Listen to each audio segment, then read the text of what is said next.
Time flies. Like it's been 19 years since we sat in a different office, but the same city, welcoming you to Washington.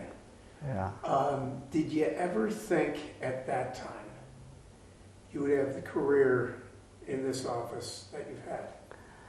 Oh, you try. You don't anticipate what it is you're going to be able to do, but I think what we try to do is identify what's important, find a focus, sustain a focus, and produce a desired outcome. Have vision, but be prepared to do the hard work necessary to make that vision real.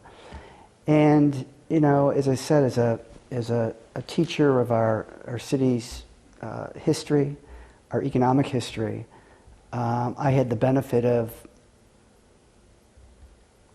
knowing what went wrong with the city over most of the period of the 20th century. And in doing so, you recognize what made Buffalo great, 120 years ago. It's all the fundamentals. And if we could get back to that in a way that helped people appreciate the great natural beauty of Buffalo and Western New York and the economic benefits and life quality that comes from that. You think about people who have been denied access to the waterfront for 75 years. And that frustrates people. And when we were able to make some progress toward a new waterfront that was, vibrant, exciting, it helped to redefine the region. And I think that takes care of a lot of problems. As we talked about before, if you're economically confident, you move. If you're not, you don't. And that's true individually, but it's also true in terms of a community as well. But we always had the underlying fundamentals, and that is good people that worked hard, your family, my family, people that, were interspersed in the steel industry and politics and in education and just finding a way to provide for their families any way that they could. And as we've talked a little bit about this before, it's not about Wall Street, it's not about Main Street, it's not about K Street. It's about the neighborhood streets where real people live and struggle every day. And at the end of the day, they still find a reason to believe. And I think that, the political community's responsibility is to give people in the neighborhoods reason to believe by making an effort to approve legislation and policy that has an impact on people's lives. And I remember we did the Affordable Care Act, and it was very controversial at the time. My Republican colleagues tried to repeal it 65 times. But you have to remember that before the Affordable Care Act, if you had a kid that was stuck with childhood cancer, an insurance company could deny you coverage because of a pre-existing condition. You can't do that anymore. It's against the law. Millions, tens of millions more people have health care now than did before. It's a $3 trillion industry. So just using the leverage of the federal government to get a better deal for the working folk is something that we've always tried to keep an eye on. And as I said before, I didn't come here to change the world. I came to change my community, my neighborhood, my city, and to the benefit, hopefully, of the good people of the city. You've had a changing climate here in Washington. Yeah. Tell me how you were able to navigate that, because there are a lot of politicians in this city that like to have a target on their back, or seem to like to have that, like to be the lightning rod.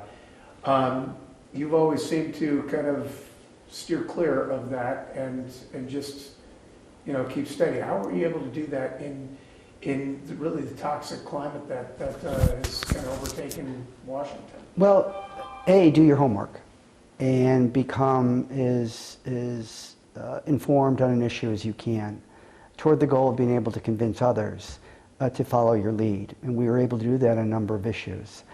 But also be respectful. Most political debates are typically a debate about partial truths. You need people that disagree with you to correct for our own errors. And that's true. If you look at the books that are being released today, David Brooks, Tom Friedman, it's all about how we communicate, listen better, see people more deeply. And I think this is, one of the reasons why you have a toxic environment. Sometimes Republicans, Democrats look at each other, it's incomprehensible. They don't understand why people are doing what they're doing. Community is about mutual loves. It's about mutual aspirations. Everybody that I grew up with wanted the guy next door to do well too, and his family, and the kids he went to school with. That's a neighborhood. I understand that.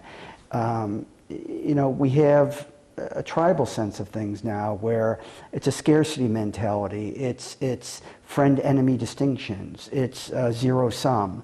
If somebody wins, somebody has to lose. Now, is that environment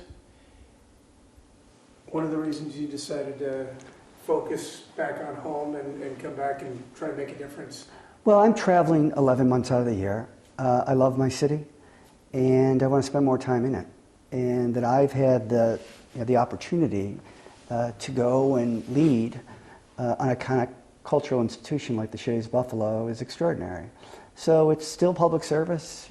Congress is a big public institution. Shays is a public institution of a cultural nature. So it's all about finding ways to be more impactful. I suppose I could stay around for a while. This is a bad patch. Votes are being canceled because the majority can't get the votes that they need from their own party to pass their own legislation. So you're here more time doing less work.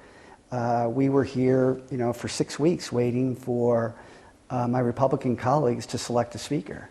And it took a multitude of votes and multitude of candidates before they were able to get there. That is a complete waste of time. And there was a time where both the Republican Party and the Democratic Party, leadership would discern what is serious and what is not. And a couple of months ago, we're voting on the floor at 2 o'clock in the morning for a bunch of amendments designed punitive to cut everybody's salary in the administration to $1. That's silly, and it's never going to pass, and they know it. But leadership shouldn't allow those kinds of votes to get to the floor because they render Congress as not serious when you're not dealing with big issues. I talked before about efforts to repeal the Affordable Care Act over 60 times. No alternative, just to repeal it. And it failed every single time. So, these are the kinds of things that, the American economy is a $24 trillion economy. We are the largest economy in the world. The federal government is about $7 trillion. It's 24% of the American economy.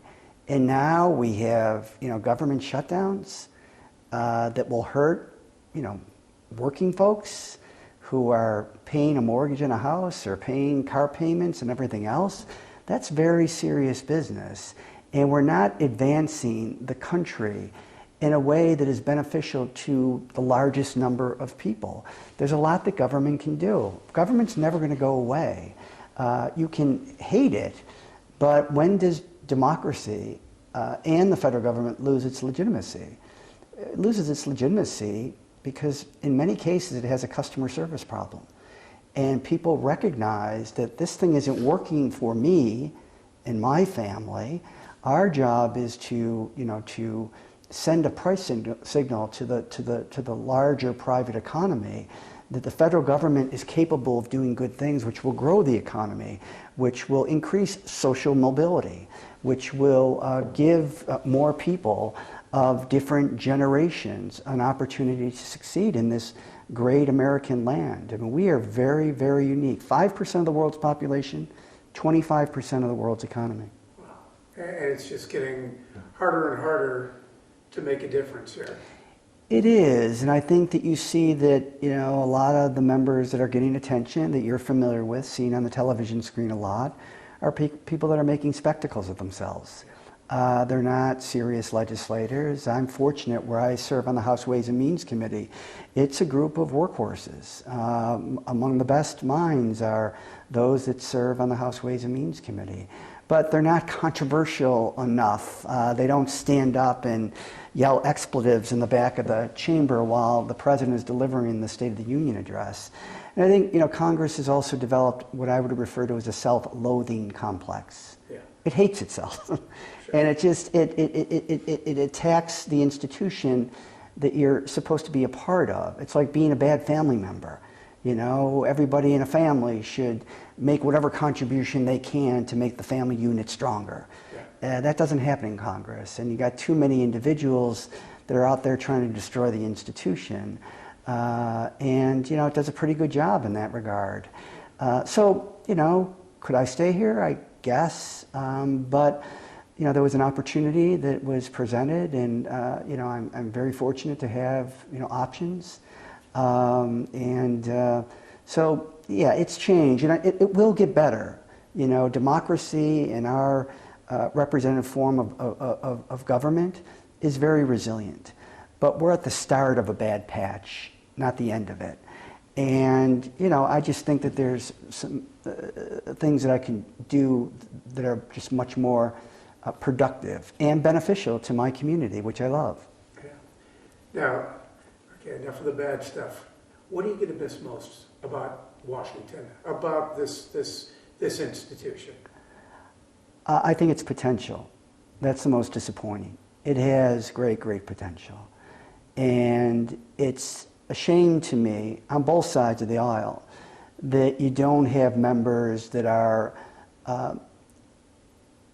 committed be to make a majority that wants to move the nation forward. We could be doing much better economically. We could be doing much better educationally in terms of health care. Extending, why would anybody want to deny anybody else health insurance? I mean, it's just, this is America. People came here from all over the world. They were displaced by troubles at home because this was the great American dream. And the federal government, the United States government was a big part of that. If you look at the Robert Caro books about the Johnson presidency, if you look at, the power broker, he always tells a story of the powerful through the prism of the powerless. And it's amazing to me what great potential America has. A lot of bad things can happen in the world without America. A lot of good things, and only good things, can happen with America. And you look at World War II, you just look at the lessons of that. Like World War II veterans, they were like humble. They won the greatest military victory in human history. They didn't spike the ball. They didn't high five. They were just grateful that it was over. Mm-hmm. They were grateful for the peace. But what did America do? We gave Europe $120 billion in today's dollars, the Marshall Plan, to rebuild Europe after that war, not in our vision, in theirs. That is demonstrative of a good, strong, confident nation. We also created, in 1944, the Servicemen's Readjustment Act, otherwise known as the GI Bill. So that if you were a veteran, you could come back home and buy a business. You could go to college. You could buy a home. And what that did, it was good for the good that it did for those individuals, but it also fundamentally transformed the American economy from an industrial-based economy to a knowledge-based economy. That is demonstrative of a strong, confident nation. And you just don't see those big stories anymore. I mean, our veterans are the most loyal Americans because they've sacrificed and invested so much in their country and in their families. But those World War II veterans that we deal with on a regular basis, they never wanted their medals. Yeah. It was always a family member that wanted. You've been to some of those ceremonies, and it's very touching when you see how emotional those men get when they receive their medals for their heroic service to their country in front of grandkids, kids, spouses. I mean, really an amazing. That's the America that we need to aspire to. You're never going to go back there, but that humility, that sense that we all need each other. We're kind of all in this together. A lot of that's been lost. You know, people look at each other with political incomprehension. And we need to understand each other, David Brooks. We need to listen better, Tom Friedman. And, you know, these are the kinds of things that I think, you know, this institution is not practicing real well at this moment. Again, it'll come back. There are a lot of good people here. There are a lot of very talented people here. There are a lot of well-intentioned people here. But the system just kind of chews you up and spits you out. And, you know, you look at, like, for example, you know, Kevin McCarthy, the previous House Speaker, you know, he had to compromise so much to get the votes that he needed to become Speaker that when he became Speaker, he was powerless. Yeah. And what did his colleagues do? Almost immediately. Yeah. They threw him out. And every other Speaker has to do the same thing. There's 435 members of the United States Congress. Everybody can't have their own way. And compromise is a big part of this process toward the goal of moving the ball up the field. It's teamwork. It's sweat equity. It's the work of workhorses. Yeah. What if you had to put your finger on it? What is the one thing you're most proud of leaving Washington and the work you've done here? Always staying focused on my community. As I said, I never came here to change the world. I came to change Buffalo and Western New York. And I stayed true to that promise. You know, did we get everything we wanted? No. But we moved, you know, it serves as a basis from which others can come in and improve upon. And everything is a work in progress. In Buffalo, you know, when I first was elected, as we talked about before, there was kind of an inferiority complex. Buffalo believed that its fate as a city and region was determined by external forces over which it had no control. It was a defeatist mentality, wide right, no goal, and it hurt people. And you know, I think during my time, I would like to think that I've contributed to the building of the self-confidence of a community, to say that if we don't do something to change the economic direction of our community, we have nobody to blame but ourselves. And we took on some big fights on behalf of Western New York. Some of those fights were lonely, but we won some big ones. And I think, you know, I think that helped build the collective psychology of Buffalo and Western New York, that this is an extraordinary place, that this region is worth fighting for. But you can't do it by being elected from Buffalo, Niagara Falls, Western New York, and then go live in Washington, or spend a lot of time there.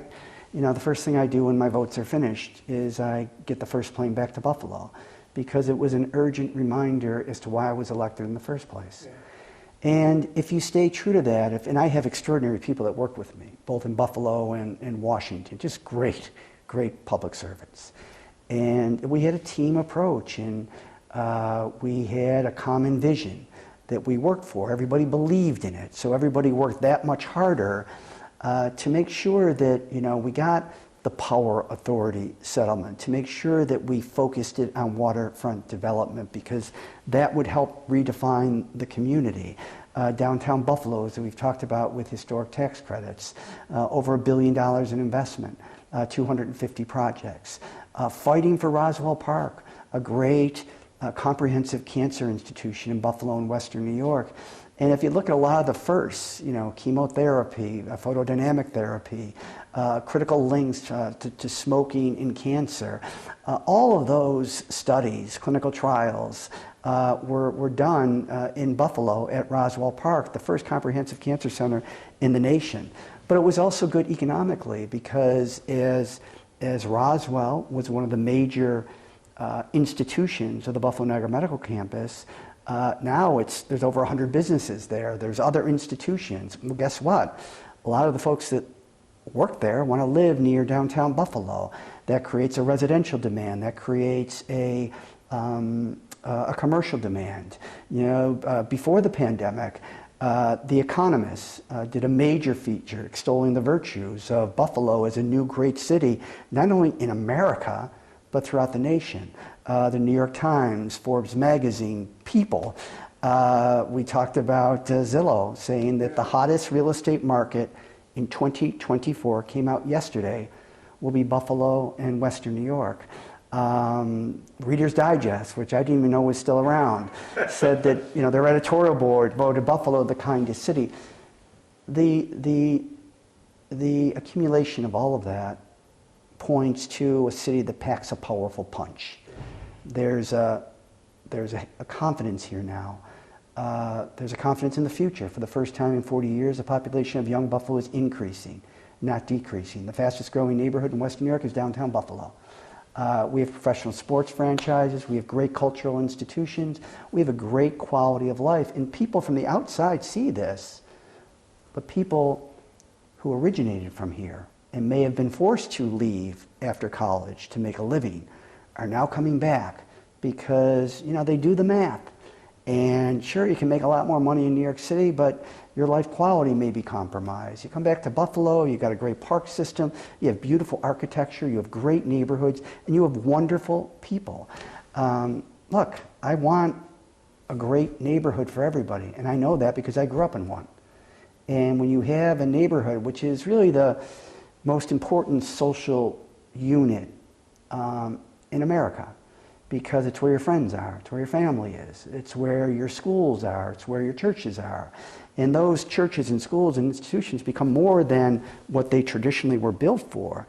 They become a means of bringing people together. And if you look at all the statistics today, relative to high suicide rates, high rates of depression, at a time where, neuroscience and brain science has advanced to a point, why is it that the Surgeon General of the United States identifies chronic loneliness as the -- public health problem? We have to get back together as communities. We have to socialize. We are creatures that need social interaction. And I think some of that has been lost. And I think Buffalo is a perfect place to kind of reconnect to that. And politics is just, there's a lot of background noise here. When the United States should be responding to major crises here in the United States and throughout the world, it doesn't do it well. Because, some people just figure out, I'd rather have it as an issue to exploit than an issue, a problem to resolve. And when you get into that mindset, it's not everybody, of course, you begin to say, what am I doing here?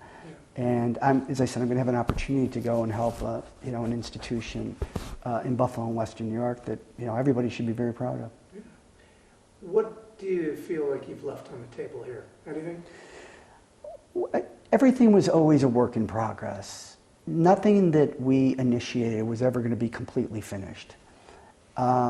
So what we've left here is a canvas, a basis from which to continue to grow the economy. What is the common denominator? What is the common feature that the Economist magazine recognizes and we don't in Buffalo? What is it that the New York Times sees? What is it that the outside world sees in this great place? How can we instill more of that in people? You and I were talking before about your kids and how you want to instill an appreciation for history. And the best way to do that is go to the Frank Lloyd Wright House or the Darwin Martin House, because then you're going to want to see his other works and get into the personality. And Buffalo's storyline is an incredibly fascinating one in terms of all the great architects, none of whom were from here.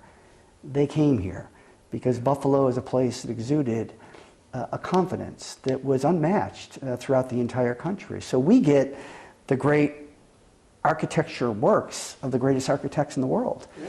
And the inventors, Larry Bell, Nikola Tesla, Westinghouse. Some of the greatest names in American history. That's right. Carrier. You just go on and on. Our history I tried to explain it like this to someone back about 20 years ago when, public consciousness was in the toilet. And I said, Buffalonians cling to our history because right now we don't really see a future. Yeah. And I think the future being murky was something that really brought up the importance of historical tourism, Right. architectural tourism, and appreciation of that. Because Yeah. that's something we have, that's something that you can't take away. Yeah. It's interesting. There's a beautiful word, nostalgia. And we know nostalgia as being a filtered view of the past. You remember the beautiful things in your life. Family being together, people being, together at Christmas time. The etymology of nostalgia is homecoming. And homecoming is what we all believe in. And I think, that's the story of Buffalo. That, there were tough times in the 60s, 70s, 80s, into the 90s. But they did get better. And this is a very different place now. And when I refer to Buffalo, I refer to Buffalo, Niagara Falls, the Western New York area generally. And there's something going on now that every Western New Yorker should be proud of. And that is, we're not perfect. We have a lot to overcome. But as a community, in difficult times, we come together. And you saw that on May 14th with the terrible shooting in the Tops Market on Jefferson Avenue. There was a reckoning that people had to accept that not only was what was done to those innocent folks was vile, but we had to learn from that experience and try to come together as a community. Now, is everybody going to march in unison and say that all of our problems are gone? No, but I think it was a recognition that there's disparities, and we have to try to do everything that we can to bring investment into areas, because everybody should want every community to become economically independent and self-sufficient. Some communities need different things to achieve that, be it education, be it infrastructure, investment, whatever it is.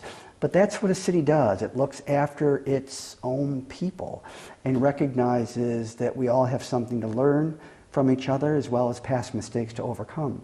So, that is essentially government. It's sharing benefits and burdens for the good of all of us, and finding ways to help people become more economically self-sufficient, and creating good, healthy neighborhoods.